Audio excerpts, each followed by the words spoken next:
जय हिंद दोस्तों, नमस्कार। कैसे हैं आप सभी दोस्तों? एक बार फिर से पुनः स्वागत है आप सभी का आपके अपने परिवार पर, अमन क्लासेस पर। दोस्तों आज हम बात करेंगे एक और रीजनिंग के मोस्ट इंपोर्टेंट क्वेश्चनों के प्रैक्टिस शीट पर, जो दोस्तों पिछले एग्जाम में पूछे जा चुके हैं। इसलिए इस वीडियो के एंड तक बने रहना। और दोस्तों अपने परिवार के तुम जितने भी साथी देखने वाले हो, इस वीडियो को दबा के लाइक शेयर सब्सक्राइब कर देना और बेल आइकन को प्रेस कर लेना, जिससे कि आपको रोज दोस्तों इनका नोटिफिकेशन मिलता रहे। तो देखिए आज स्टार्ट करते हैं आपकी रीजनिंग की मोस्ट इंपॉर्टेंट क्लास को। और दोस्तों रोजाना रात 9 बजे हमारी यही क्लास ऐसे ही चलती रहेगी। तो देखिए आज का अपना पहला क्वेश्चन देखिए, कितने शानदार शानदार क्वेश्चन इसमें इंक्लूड किए हैं। सो आप देखते ही समझना। देखिए पहला क्वेश्चन है कि लुप्त अंक को ज्ञात करें, तो मिसिंग नंबर ज्ञात करना है। जब भी ऐसा क्वेश्चन आ जाए जिंदगी में एक बात ध्यान रखना, या तो वो इसमें क्या करेगा दोस्तों, प्लस करेगा। सबसे पहले इस बात को ध्यान रखना कि अगर जब भी तुम्हें ऐसे क्वेश्चन देखने मिल जाए जिसमें मिसिंग नंबर तुम्हें देखने को मिले, तो या तो वो प्लस करेगा या माइनस करेगा या फिर भाग करेगा या किसी को मल्टीप्लाई करेगा, पहला नियम। या फिर दोस्तों किसी में प्लस करके कोई भाग लगा देगा, या किसी का मल्टीप्लाई करके कोई भाग दे देगा, या कोई प्लस कर देगा। बस यही जो है प्लस माइनस भाग मल्टीप्लाई पर ये पूरे क्वेश्चन है घूमते रहते हैं। तो अब तुम इस क्वेश्चन को देखो, इस क्वेश्चन में इसने क्या किया है जरा गौर से समझना। सबसे पहले हम प्लस के नियम से सोल्व करते हैं। देखिए 22 है, 22 से 14 की तरफ चलिए। सर कितने हो गए? तो माइनस अपने कितने हो गए? तो सर -8 हो गए। हुए कि नहीं हुए? बिल्कुल हुए। यहाँ से तुम 14 से 30 की तरफ चलिए, फिर कितने हुए? तो सर यहाँ पर तो +16 हो रहे हैं, बिल्कुल हो रहे हैं।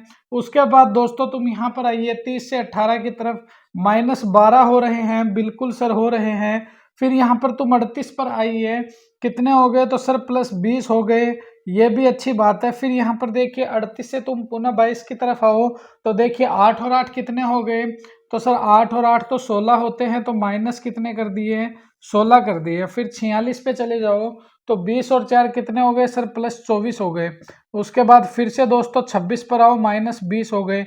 अब तुम इनका रेशियो निकालो, -8 + 16, -12 + 20, -16 + 24, -20। और उसके बाद क्या होगा? तो ये तो डबल क्वेश्चन मार्क है। इसको कैसे सॉल्व कर सकते हैं? तो दोस्तों कुछ नहीं है, यहाँ पर जब भी तुम्हें ऐसे क्वेश्चन आ जाए जिसमें तुम्हें ये श्रृंखला लंबी लगने लगे, तुम्हें एक ही काम करना है, और वो सबसे बेस्ट काम है कि इनको क्या करना है, तो इनको तो सर टुकड़ों में तोड़ दो। क्या करना है? इनको तुम टुकड़ों में तोड़ दो। जब तुम इनको टुकड़ों में आपस में तोड़ दोगे तो ये क्वेश्चन ऑटोमेटिकली सॉल्व हो जाएंगे। देखिए मैं आपको बताता हूँ कैसे तुम इनको टुकड़ों में तोड़ सकते हो। जरा सा मेरे साथियों, जरा सा मोहब्बत से गौर से समझना, पूरी की पूरी रीजनिंग को हम चीर फाड़ कर देंगे। और ये मैं गारंटी देता हूँ, अगर इसी तरह आप बने रहते हो एंड तक, तो मैं आपको रीजनिंग में एक भी क्वेश्चन गलत होने को नहीं दूंगा। सबसे पहले यहाँ पर देखिए, ये 22 है, 22 से तुम यहाँ चले आओ, कितने हुए? तो सर +8 हो गए। कितने हो गए? सर +8 हो गए। 30 से दोस्तों 38 की तरफ आओ, सर कितने हो गए? +8 हो गए। हुए कि नहीं हुए? सर हुए। यहाँ से फिर तुम 28 से कहाँ पर आ रहे हो दोस्तों? तो तुम 38 से सीधे 46 की तरफ चले आओ, सर +8 हो गए। अब तुम्हें करना क्या है? तो सर अब हमें भी +8 ही करना है। तो तुम यहाँ पर देखिए 46 में +8 करोगे, कितने आए? तो सर 54 आ गए। कितने आ गए? सर 54 आ गए। पहला आंसर सेट हो गया, बिल्कुल सर हो गया। फिर देखिए तुम 14 से 18 की तरफ आओ, कितने हुए? सर +4 हुए। हुए कि नहीं हुए? बिल्कुल हुए। फिर दोस्तों तुम 18 से 22 की तरफ आओ, कितने हुए? सर +4 हुए। बिल्कुल, यस सर बिल्कुल। फिर तुम 22 से 26 की तरफ आओ, कितने हुए? सर +4 हुए। क्लियर है? बिल्कुल सर क्लियर है। अब देखिए यहां से तुम्हें कुछ नहीं करना है, बस तुम इस 26 में +4 कर दो, कितने आए? तो सर +30 आए। और ये जो दोनों के दोनों ही हैं दोस्तों, अपने आंसर बन गए। क्या बन गए? अपने आंसर बन गए। 54 और 30 तुम्हें कहाँ नजर आ रहे हैं? ए में है क्या? नहीं है। 54 और 30 बी में है क्या? नहीं है। डी में है क्या? बिल्कुल सर नहीं है। मगर जब तुम ऑप्शन सी चेक करोगे तो तुम्हें समझ में आएगा कि सर 54 और 30 ऑप्शन सी में है। तो ऑप्शन सी ही दोस्तों क्या हो गया? अपना करेक्ट आंसर हो गया। Option C is the correct answer. तो बस इस तरह से ही दोस्तों जब भी ऐसे नंबर आ जाए, तुम्हें इसी तरह बड़ी मोहब्बत के साथ इनको सोल्व करना है। नेक्स्ट क्वेश्चन देखिए अपना। नेक्स्ट क्वेश्चन क्या कह रहा है कि श्रृंखला को पूरा करें। तो इस सीरीज को दोस्तों पूरा करना है। जैसे मैंने आपको पीछे वाला क्वेश्चन बताया था, सेम का सेम ही फंडामेंटल जो है इस पे लागू होता है। बस इसको सॉल्व करने के लिए तुम देख लो, आज आपको मैं पूरी रीजनिंग की चीर फाड़ करके दिखाऊंगा। सबसे पहले देखिए 0 से 5 की तरफ चलते हैं। सर कितने हुए, तो +5 हो गए, चलो मान लेते हैं। उसके बाद देखिए 5 से तुम 22 की तरफ जाओ, प्लस कितने हो गए सर, +17 हो गए, बहुत अच्छी बात है। 22 से 57 की तरफ जाओ, 32, 42 और 52, तो कितने हो गए 30, तो ये हो गए, और 5 वो हो गए, 30 5 कितने हुए, तो सर 35 प्लस हुए। उसके बाद इस क्वेश्चन मार्क पे आओ, तो यहाँ पर देखिए 5 7 35 कोई मतलब ही नहीं बनता है, ऐसे तो कोई सीरीज कभी सेट हुई ही नहीं है, तो फिर ये क्वेश्चन कैसे सॉल्व होगा। तो जरा सा तुम इस क्वेश्चन की तरफ गौर से देखना दोस्तों, मैं आपको बताता हूं। ऐसे जब भी क्वेश्चन आ जाए तुम्हें इनमें हल्का सा दिमाग लगाना है, और दिमाग ये लगाना है कि इन क्वेश्चनों को जब भी तुम सॉल्व करते हो, या तो तुम यह देखा करो कि कहीं ना कहीं ये कोई स्क्वायर के नियम पे तो नहीं हो रहा है, कहीं ना कहीं ये कोई क्यूब का नियम तो नहीं लग रहा है, कहीं ना कहीं ये किसी से कोई मल्टीप्लाई करके तो नहीं बनाया जा रहा है। बस इन्हीं क्वेश्चनों पे अगर तुम सोच लोगे तो तुम्हारा काम बन सकता है। तो सबसे पहले देखिए समझिए इस क्वेश्चन को, मैं बताता हूं आपको। यहाँ पर देखिए इसने 0 दिया है, फिर इसने 5 दिया है, फिर इसने दोस्तों 22 दिया है, उसके बाद इसने 57 भी दे दिया, कोई बात नहीं है। फिर इसने दोस्तों क्वेश्चन मार्क दिया है, और उसके बाद इसने 205 दिया है। अब देखिए क्या हो सकता है इसमें, कैसे ये क्वेश्चन सॉल्व होगा। देखिए मैं आपको बताऊं कि सबसे पहले चलो अपन 1 से शुरू करते हैं। यहां पर देखिए ये 1 है, 0 है, इस 0 में तुम 1 का स्क्वायर कर दो और इसमें माइनस कर दो 1। तो दोस्तों 1 का स्क्वायर कितना आया सर, 1 आया, और उसमें से -1 कर दिया, कितना आया सर, 0 आया। 0 है कि नहीं, बिल्कुल सर है। अब देखिए स्क्वायर नहीं सॉरी क्यूब कर दो। अब देखिए यहाँ पर तुम 2 का क्यूब करो। सर 2 का क्यूब 2 दूनी 4, 4 दूनी 8 आते हैं, और माइनस कर दो 3। पहले 1 माइनस, अब 3 माइनस, अब कितने आ रहे हैं मेरे रसगुल्लो, सर 5 आ रहे हैं। आ रहे हैं कि नहीं आ रहे हैं, बिल्कुल सर आ रहे हैं। उसी तरह अगर तुम यहाँ पर थोड़ा सा गौर करोगे, तो तुम यहाँ पर 1 का क्यूब 2 का क्यूब, अब तुम यहाँ पर 3 का क्यूब कर दो। 3 का क्यूब करोगे और माइनस कितना करोगे, तो सर यहाँ पर 1 और 2 3, 2 का डिफरेंस चल रहा है, तो यहाँ पर माइनस कर दो 5। अब कितने आ रहे हैं, 3 3 9 9 27, तो 27 माइनस 5 कितने होते हैं, तो सर 27 माइनस 5 22 होते हैं। कितने होते हैं सर, 22 होते हैं। अब तुम इसके ऊपर फोकस करो कि जिस तरह तुम एक एक बढ़ाते हुए चल रहे हो, 1 का क्यूब 2 का क्यूब 3 का क्यूब, यहां पर भी तुम कर दो 4 का क्यूब। क्या कर दो, 4 का क्यूब, और दोस्तों माइनस कितने करोगे, तो यहाँ पर नीचे वाले में तुम 2 2 बढ़ाते चल रहे हो, तो माइनस कर दो 7। तो अब कितना आ गया, तो 16 चौके 64, 64 माइनस 7 मेरे रसगुल्लो कितने हो गए सर, 57। कितने हो गए सर, 57 हो गए। हुए कि नहीं हुए, बिल्कुल हुए। अब तुम इस क्वेश्चन मार्क की तरफ देखो, यहां पर तुम्हें क्या करना पड़ेगा कि यहां पर देखिए तुमने 4 का क्यूब किया, अगर मैं यहां पर 5 का क्यूब कर दूं, क्या कर दूं, 5 का क्यूब कर दूं और माइनस कर दूं 9, तो कितने आ गए, तो सर 5 का क्यूब 125 हो गया। 125 माइनस 9 करेंगे तो दोस्तों कितने आएंगे, तो 125 से जब तुम 9 को माइनस करोगे तो सर 116 आएंगे, बिल्कुल आएंगे, ईमानदारी की बात है, बाप की कसम आएंगे, ये मैं गारंटी दे रहा हूं। एग्जाम में किसी का बाप भी तुम्हें नहीं रोक सकता इस आंसर पर टिक करने से, और एग्जामिनर खुद तुम्हें खुश होकर नंबर देगा मेरे रसगुल्लो। फिर यहाँ पर देखिए 5 है, अब यहाँ पर तुम कितने करोगे, तो सर यहाँ पर मैं कर सकता हूँ 6 का क्यूब। क्या करूंगा, 6 का क्यूब करूंगा, तो 6 6 36, और कितने हो गए सर 216। यहाँ पर मैंने 9 माइनस किए, 2 बढ़ा दिए, कितने हुए सर 11। तो यहाँ पर देखिए दोस्तों 216 है, 6 का क्यूब माइनस कर दिए मैंने 11, तो कितने आए, तो सर 216 माइनस 11 कितने होते हैं सर, 205 होते हैं। कितने होते हैं सर, 205 होते हैं। मगर अपना तो आंसर जो है दोस्तों ये रहा 116। अब तुम्हें 116 ऑप्शन में कहाँ देख पा रहे हो सर, मैं ऑप्शन बी में देख पा रहा हूं। ऑप्शन बी ही क्या हो गया, अपना करेक्ट आंसर हो गया। रीजनिंग के लिए दोस्तों तुम्हें मैं 2 फॉर्मूले बता रहा हूं, 3 बता रहा हूं। इन 3 को अगर तुम रट लोगे तो मैं कहता हूं रीजनिंग जिंदगी भर के लिए तुम्हारी गुलाम बन जाएगी, ये मैं वादा देता हूं। एक तो दोस्तों ए से लेके जेड तक ABCD को कंठस्थ याद कर लो, कि जिस तरह से ए से जेड तक आता है और ये चलते चलते 13 तक जाती है, 14 नंबर पर आमने सामने एन आता है, किसके, तो m के सामने दोस्तों 13 के सामने 14, 12 के सामने दोस्तों 13, इस तरह से ये चलता है। तो देखिए a के सामने जिस तरह z आता है, b के सामने y आता है, c के सामने x आता है, d के सामने w आता है, e के सामने इलेक्ट्रॉन वोल्ट हो गया, v आता है। एक तो ये रट लो। एक दोस्तों अंधेरे में भी कोई पूछ ले कि सर बताओ P कितने पे आता है, तो तुम्हारा आंसर होना चाहिए 16 पे। तुम्हें कोई पूछ ले बताओ W कितने पे आता है, तो सर 23 पे। अगर तुम्हें कोई पूछ ले बताओ Z कितने पे आता है, तो सर 26 पे। कोई पूछ ले तुम्हें अंधेरे में भी कि G कितने पे आता है, तो कह दो 7 पे। कोई पूछ ले तुम्हें H कितने पे आता है, तो तुम ये कह सकते हो सर 8 पे। इस तरह से तुम अंग्रेजी की ABCD को रट लो कि तुम्हें कहीं पर भी देखने की जरूरत ही ना पड़े, तो तुम इन क्वेश्चनों को सोल्व आराम से कर सकते हो। उसके बाद दोस्तों लगभग कम से कम 16 तक तुम्हें स्क्वायर आने चाहिए और तुम्हें क्यूब आने चाहिए कि 16 का स्क्वायर क्या होता है। लगभग 16 से 18 तक तुम्हें स्क्वायर और क्यूब का नियम याद होना चाहिए।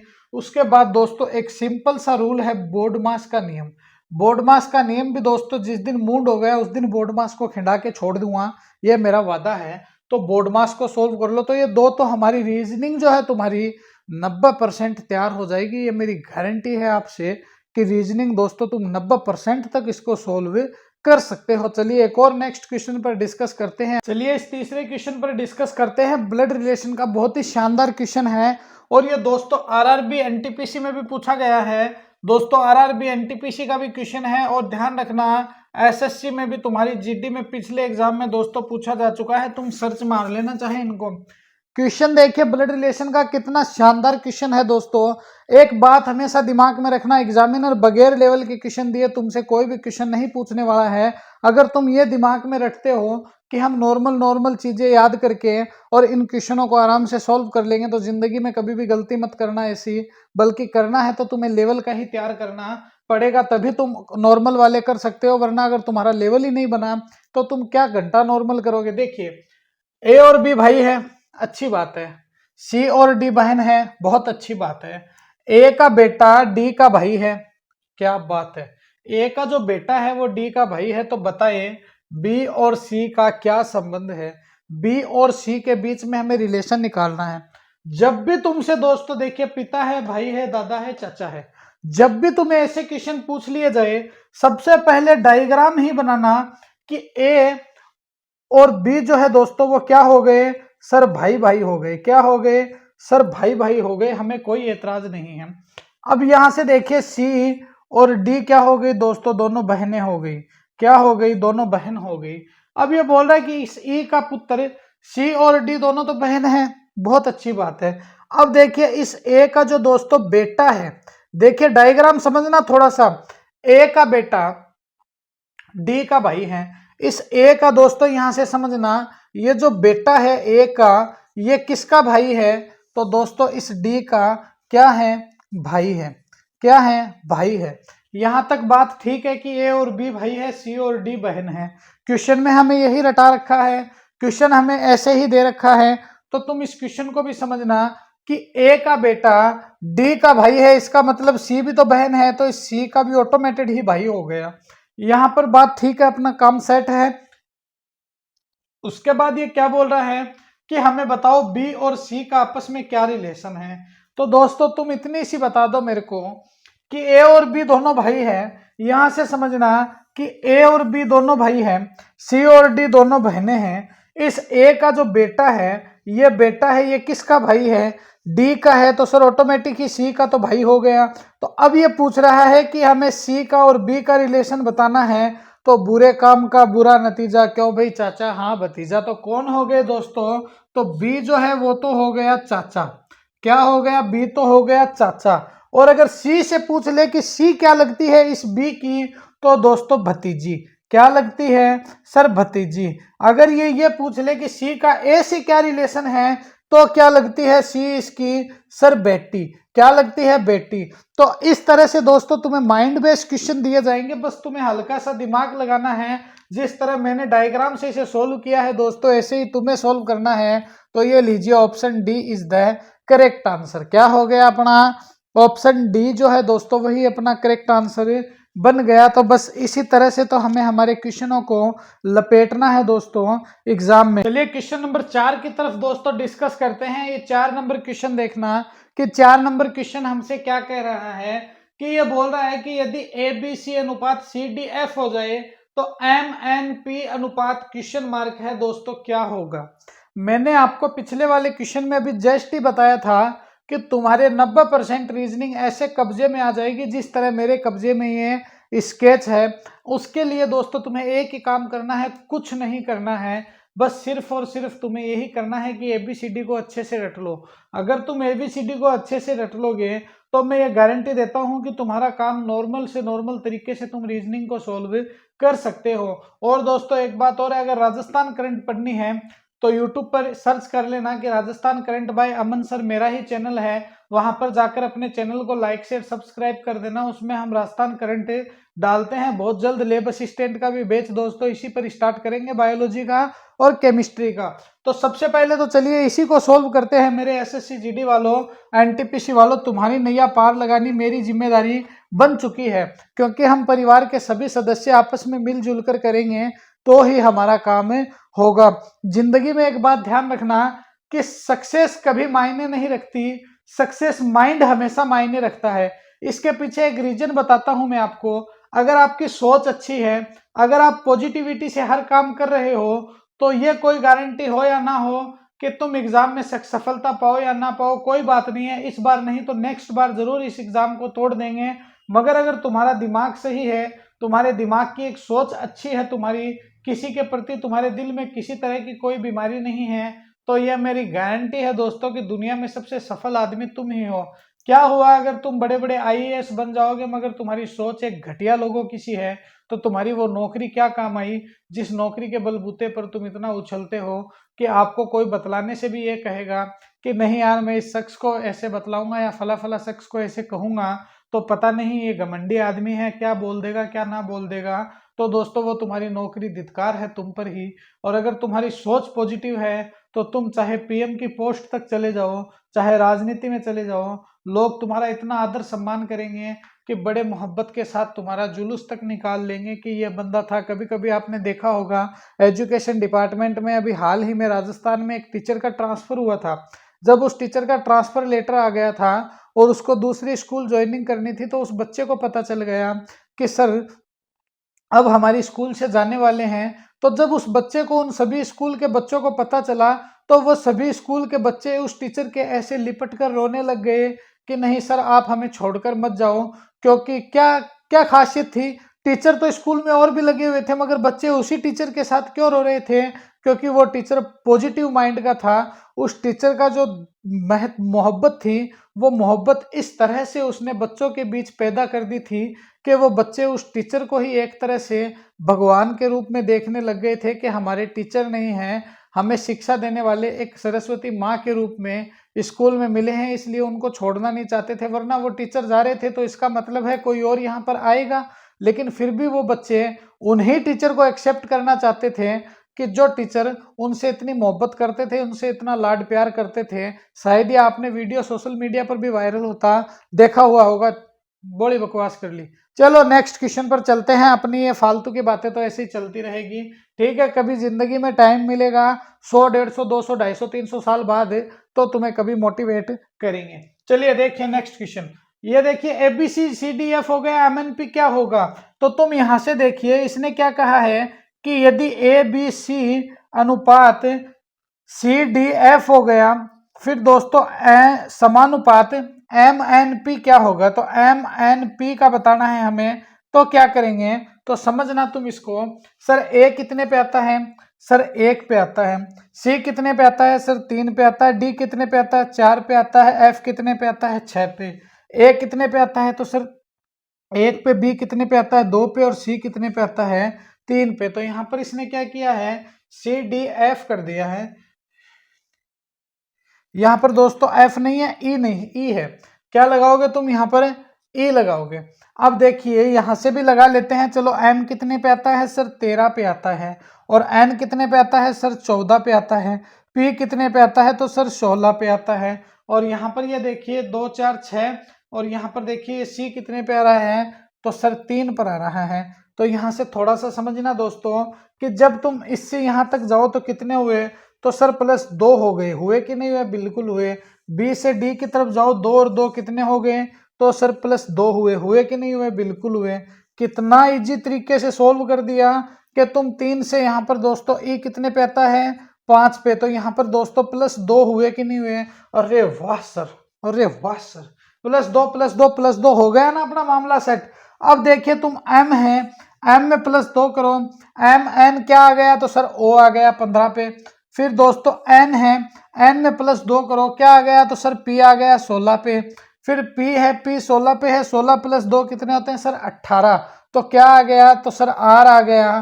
तो तुम्हें OPR कहीं ऑप्शन में नजर आ रहा है क्या, बिल्कुल सर ये रहा, ये तो गलत है सर, ये रहा ये भी गलत है सर, ये रहा तो ये भी गलत है। अरे बांगड़ू, ऑप्शन सी में तुम्हें OPR सीधा सीधा नहीं दिख रहा है क्या, सर बिल्कुल नजर आ रहा है। तो ये लीजिए OPR is the correct answer. तो क्या है अपना OPR जो है दोस्तों वही हमारा करेक्ट आंसर है। तो दोस्तों आज के लिए मैं बस थोड़ा सा थका हुआ हूँ, सुबह बहुत सारी क्लासें ले ली थी मैंने, इसलिए आज के लिए इतना ही। मिलेंगे इसी तरह एक और नेक्स्ट वीडियो में कल दोस्तों, तैयार रहना रात 9 बजे। जय हिंद, जय भारत। और दोस्तों वीडियो को अच्छा लगे तो दबा के लाइक शेयर सब्सक्राइब कर देना और बेल आइकन को प्रेस कर लेना।